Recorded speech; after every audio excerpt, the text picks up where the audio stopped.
네, 시간의 흐름에 따라서 사람도 그렇고 공간도 그렇고 새로운 역할을 찾아가는 경우가 많은데요. 기능을 다한 공간들이 의미 있는 공익공간으로 재탄생하고 있는 곳이 있습니다. 서울 은평구 옛 질병관리본부 3만 평의 공간이 서울 시민들의 새로운 미래를 그리는 서울혁신파크로 거듭났는데요. 관련해서 정상훈 서울혁신센터 센터장 모시고 이야기 나누겠습니다. 어서 오십시오. 네, 안녕하세요. 네. 서울혁신파크. 네, 파크라고 해서 공원은 아니죠? 서울혁신파크 소개 좀 해주십시오. 네, 그 서울혁신파크는 그 5년 뒤 서울의 미래를 만들어갈 사회혁신 플랫폼입니다. 네. 지금 이제 은평구에 구 녹본동에 자리 잡고 있고요. 구 질병관리본부가 있었던 부지였는데 네. 그것이 지방으로 이전하면서 그 서울시가 새롭게 사회 문제, 어려운 사회 문제를 해결할 수 있는 공간으로 새롭게 조성을 시작하면서 본격화되기 2012년부터 본격화되기 시작했고요. 네. 2020년까지 단계적으로 공간과 그다음에 그 다양한 사회 혁신의 활동들을 통해서 조성할 계획을 가지고 있습니다. 네. 현재는 혁신가들이 입주해서 활동하게 되는 그 서울 미래청이라고 하는 에너지가 모이는 활동 공간들이 중심으로 해서 그 서울 기록원이나 어린이 복합문화시설, 네. 그다음에 청년청이나 이런 다양한 공간들이 조성될 예정에 있고요. 그리고 이미 그 이전부터 그 서울시 마을 지원센터라든지 사회적 경제 지원센터나 인생 이모작 지원센터, 네. 그런 청년 일자리 허브와 같은 사회혁신을 돕는 중간 지원 조직이 이미 입주해 있었고요. 최근에 이제 올 5월 달에 그 서울 혁신가들 1000명 정도를 저희가 모집을 시작을 해서 최종적으로 111개 활동단체들이 입주를 확정해서 지난주부터 한 500여 분이 입주를 시작하고 있습니다. 네. 그렇습니다. 이제 우리 사회가 성장하고 또 서울이 점점 더 커지고 국제 도시가 되면서 여러 문제들도 있지 않습니까? 그런 네네. 문제를 해결하기 위한 하나의 허브로서 서울혁신파크가 출범을 했습니다. 센터장님 계신 데는 서울혁신센터인데요. 그러면 서울혁신센터는 이 혁신파크와 관련해서 어떤 일을 하시는 건가요? 서울혁신센터는 네. 결국 이제 서울혁신파크가 활성화되기 위해서 서울시가 이제 민간 위탁 방식으로 네. 저희 설치해서 운영 중인 기관이고요. 사회혁신을 어떤 식으로 이제 가능하게 할 것인가와 관련해서 혁신파크가 활동하는 과정들, 그리고 입주해 있는 혁신가들과 공간을 조성하는 역할에서 전체적으로 코디네이팅 역할을 하게 될 것 같습니다. 그래서 직접적으로 어떤 사업을 한다기보다 그 혁신가들과 시민들이 와서 머물고 싶은 공간, 그 다음에 다양한 사회혁신의 실험들이 일어날 수 있도록 발견하고 연결하고 확산하는 그런 코디네이터 역할을 하게 될 것 같고요. 구체적인 사업으로 보면은 사회혁신 관련된 활동들을, 입주자들을 모집하는 과정, 그 다음에 입주자들의 협업을 활성화하는 사업, 그리고 지역 주민이나 시민들이 파크에 와서 참여하고 활성화할 수 있는 그런 사업들, 그 다음에 그런 활동의 과정에서 나타나는 여러 가지 사회혁신 사례나 모델들을 확산하고 그 다음에 네. 메시지를 발신하는 그런 역할들을 하게 될 것 같습니다. 그러니까 서울혁신파크가 태어나게 된 준비 작업을 하신 거고 이제 네. 파크가 탄생하고 나서도 코디네이터 역할을 앞으로 계속 하신다는 거죠. 네네. 네. 맞습니다. 이곳이 옛 질병관리본부 부지라고 말씀드렸습니다. 3만 평이니까 꽤 큰 겁니다. 어떻게 이 자리에 혁신파크가 들어서게 된 겁니까? 저희 이제 실제로 혁신파크가 조성이 네. 된 게 2012년 가을부터지만 네. 사실은 이 서울혁신파크가 몸담고 있는 이 부지는 1960년대부터 일종의 사회혁신과 관련된 활동을 했던 어떤 공간인 것 같습니다. 그래요? 그래서 예. 지난 1960년에 이제 한국보건원이 이제 만들어졌는데 그 당시만 해도 사실은 질병관리와 관련된 건강과 관련된 기관들이 굉장히 흩어져 있었습니다. 네. 근데 이제 이 부지가 만들어지면서 다양한 방역기관들, 건강관리하는 기관들이 들어왔는데 예를 들면 그 과정에서 그런 모이는 과정에서 그 당시 1960년대에 사실은 제일 큰 사회적 문제 중에 하나가 이제 결핵이었습니다.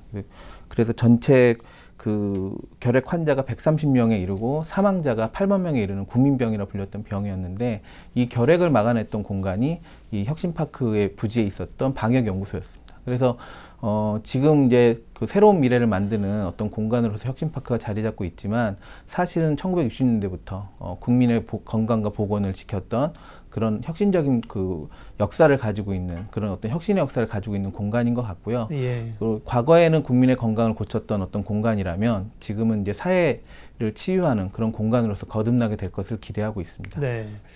일자리 창출이라든지 우리 사회 뭐 고령화나 저출산 여러 가지 문제 고민들을 함께 해결하고 방안들을 제시하시는 것일 텐데 혁신이라는 이름이 붙어 있어요. 네네. 서울 혁신파크. 네. 그러다 보니까 지난 5월부터 6월까지 혁신가 1000명을 모집하는 프로젝트를 진행했다고 하는데요. 그럼 여기에 오신 혁신가라고 하시는 분들은 도대체 어떤 분들이에요?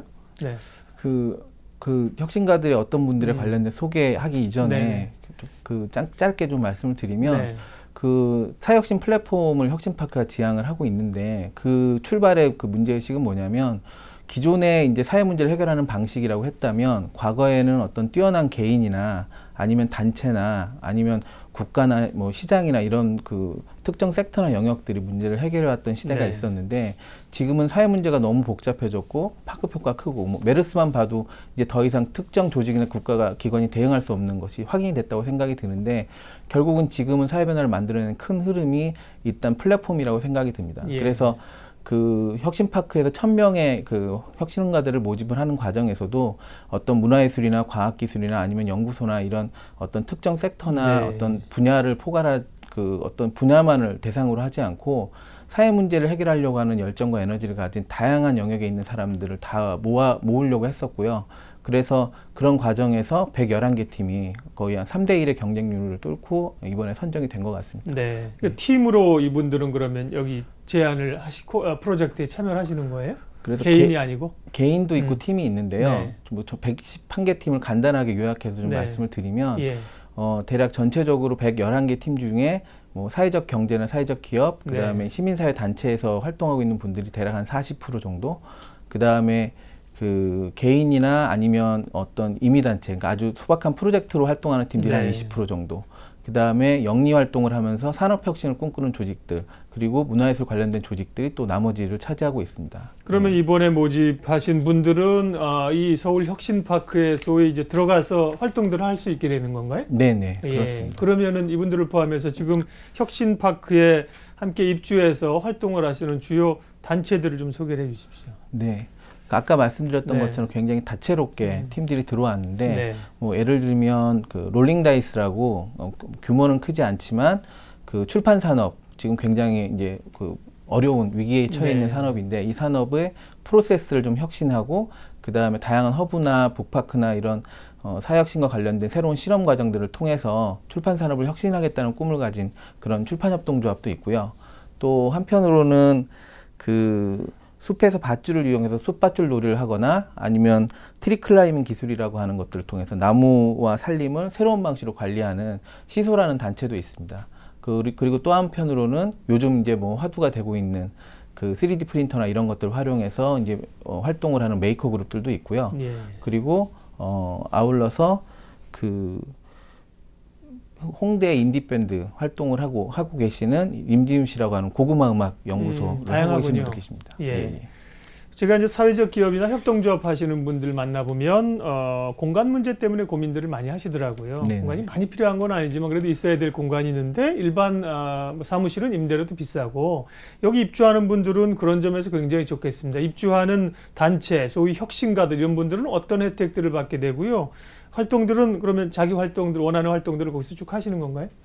네, 일단 입주하신 네. 분들이 가장 크게 그 느끼고 있는 어떤 기대나 만족감이 제일 네. 큰 건 두 가지인데요. 첫 번째는 3만 평이라고 하는 넓은 공간입니다. 그러니까 입주 사무실은 저희가 최소 점유, 최대 공유라고 하는 원칙이 있어서 네. 사무 공간만 최소한의 제공이 되지만 예. 그 외에 회의실이나 강의장, 그다음에 야외에 넓게 펼쳐져 있는 여러 가지 공간들. 그럼 공용으로 쓰면 되겠죠. 그렇죠. 예. 네네. 그래서 그런 그 공간들과 관련된 매력이 네. 있고요. 또 하나는 그 일본에 저희가 모집할 때도 되게 중요하게 생각했던 분들이 이제 활동 단체 간의 협업이나 이런 것들 기대하는 분들을 많이 모집을 했습니다. 예. 그래서 그래서 그런 소위 이제 기대하시는 것 등이 뭐냐면 파크에 들어오면 굉장히 좋은 사람이 많았으면 좋겠다. 또 내 문제를 쉽게 해결해 주는 걸 도와주는 사람이 네. 많았으면 좋겠다고 얘기했는데 문제 해결을 쉽게 도와주고 있는 뭐 혁신 와이파이 그룹이라든지 아니면 뭐 여러 가지 콜라보레이션이 가능한 다양한 분야의 그 기업들이 들어와 있기 때문에 그런 사람에 대한 기대가 있고요. 그리고 마지막으로 가장 이제 또 한 가지가 이제 사회혁신과 관련된 실험들을 돕는 여러 가지 프로그램들이 기획되어 있습니다. 그래서 그것들을 협업을 통해서 참여하실 수 있도록 그렇게 제공될 예정입니다. 네. 그러면 여기 입주하신 단체들이나 혁신가들은 임대료 같은 걸 전혀 내시지 않는 겁니까? 냅니까? 혹은 뭐 사용할 수 있는 기간들은 정해져 있나요? 네, 그 사용 기간은 1년 정도를 기준으로 예. 그 평가를 통해서 최대 3년까지 지원이 될 예정이고요. 네. 임대료나 이런 부분들은 서울시 공유재산이기 때문에 예. 관련 법령에 근거해서 무상으로 제공하지는 않습니다. 네. 네. 어쨌든 그 일반 시중에서 하는 것보다 훨씬 저렴하겠죠. 상대적으로 좀 저렴한 네. 편으로 제공이 될 것 같습니다. 그렇군요. 네. 이게 들어오셔서 계속 있을 수 있는 건 아니고 네네. 협업할 수 있는 기간들이 그 업무에 따라서 평가를 해서 연장되고 3년까지 네네. 그렇군요. 네. 그래요. 그 혁신파크에서 정말 뭐 여러 가지 혁신적인 아이디어와 사업들 서로 이제 뭐 콜라보레이션이라고 한 협업들이 이루어질 텐데 거기에 계신 분들은 그럴 거고요. 혹시 그 일반 시민들을 위한 공간이나 일반 시민들이 함께 참여할 수 있는 프로그램들도 좀 있을까요?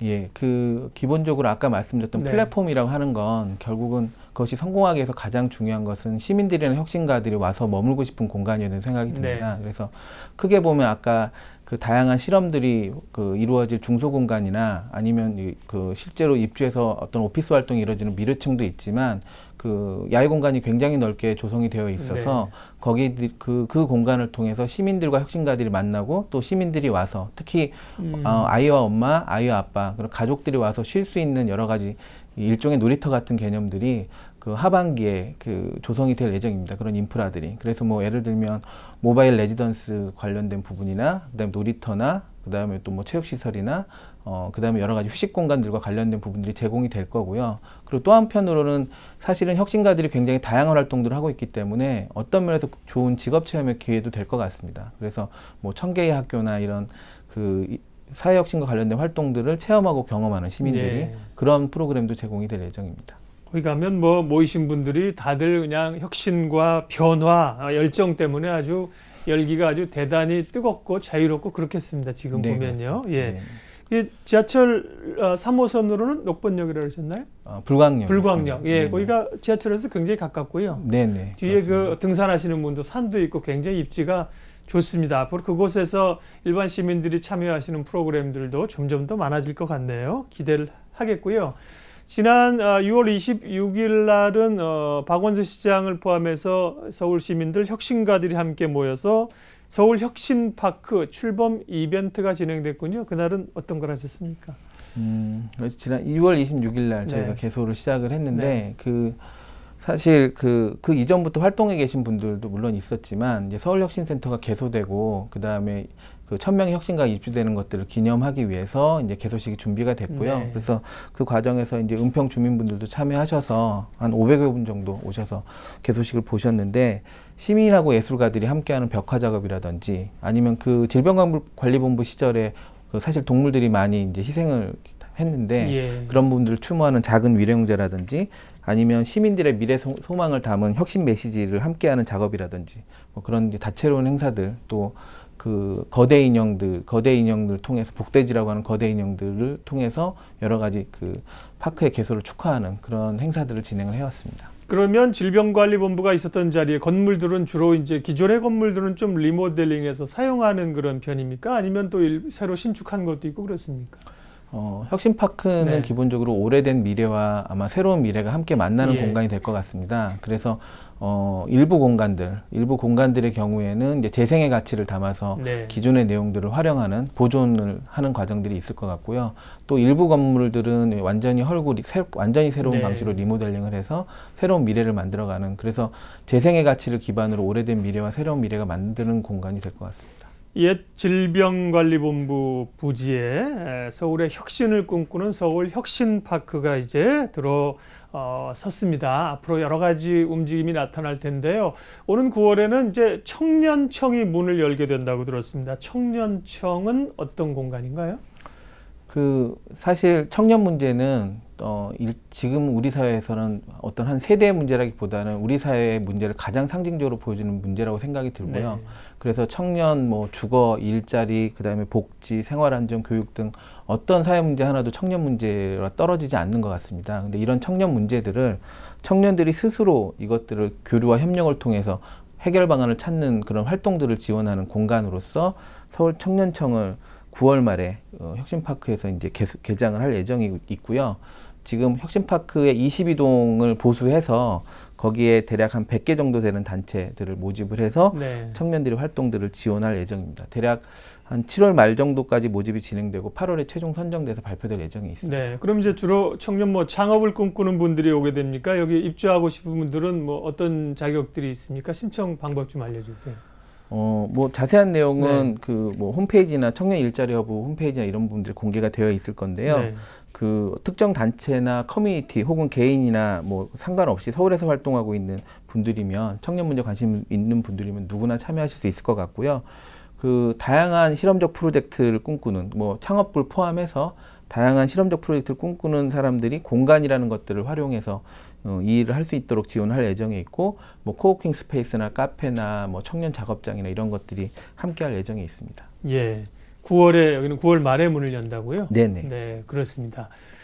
지금 이제 청년청 얘기를 하셨는데 이제 시청 옆에 보면 이제 시민청도 있잖아요. 네네. 여기는 청년들을 위한 공간이고 그렇다고 이제 청년이나 꼭 젊은 분들만을 위한 공간으로 서울 혁신파크가 있는 건 아니죠. 네네. 중장년이라든지 또 뭐 또 은퇴 후 이런 분들을 위한 프로그램이나 그런 그 플랫폼도 있죠. 네네. 네. 그 인생 이모작 지원센터라고 하는 중간 지원 조직에서 예. 그런 소위 이제 시니어분들 대상으로 하는 그 활동들을 하고 있는데 네. 사실은 청년이나 시니어 문제는 지금은 사실은 세대 통합 관점에서 문제를 해결하려고 하는 그 대안들을 제시하는 분들이 많아지고 계신다고 생각이 듭니다. 그래서 파크에 이제 청년청이 들어오게 되면 청년과 시니어가 함께 만나는 세대 통합 이슈도 같이 풀어볼 수 있지 않을까 그런 기대도 가지고 있습니다. 네.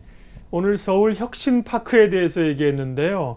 굉장히 기대가 되고 또 한편으로는 아직까지 조금 그림이 좀 안 그려지는 것도 있습니다. 네네. 처음에 이제 여러 가지 기능들을 모아서 하시기 때문에 앞으로 그 서울 혁신센터가 이제 서울 혁신파크를 어떻게 디자인해서 코디네이터 해 가실 것인지 또 서울 혁신파크는 서울 시민들에게 어떤 모습으로 앞으로 성장하게 될 것인지 미래에 대한 그림을 좀 마지막으로 그려주고 가세요.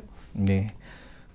사실 지금 이제 우리 사회에서 많이 이야기되고 회자되고 있는 부분들 중에 뭐 한국 사회에 희망이 보이지 않는다. 뭐 어떤 신문 기사에서 제가 봤을 거는 뭐 골든 타임이 이미 끝난 것 같다. 또 뭐 인구 절벽, 뭐 저성장, 뭐 이런 얘기들을 굉장히 많이 하고 있는데 실제로 혁신파크를 조성하면서 만났던 그 분들을 보면 결국은 변화를 꿈꾸고 활동하는 분들이 이미 굉장히 많이 있고요. 또 이미 성장하고 있습니다. 다만 이분들이 흩어져 있기 때문에 사실 사람들이 그런 어떤 하나의 흐름으로 보여지거나 뭐 그런 것들이 부족하기 때문에 저는 이 서울 혁신파크가 결국은 모으고 연결하고 새로운 방식의 사회 변화를 만들어내는 그런 구조들이 일정하게 하나의 흐름으로 보여진다면 그것이 한국 사회의 새로운 희망의 어떤 진지가 되지 않을까 그런 기대를 가지고 있고요. 네. 그 서울 혁신센터는 그러한 사람들을 잘 발견해서 또 그런 분들의 경험을 연결하는 그런 것들을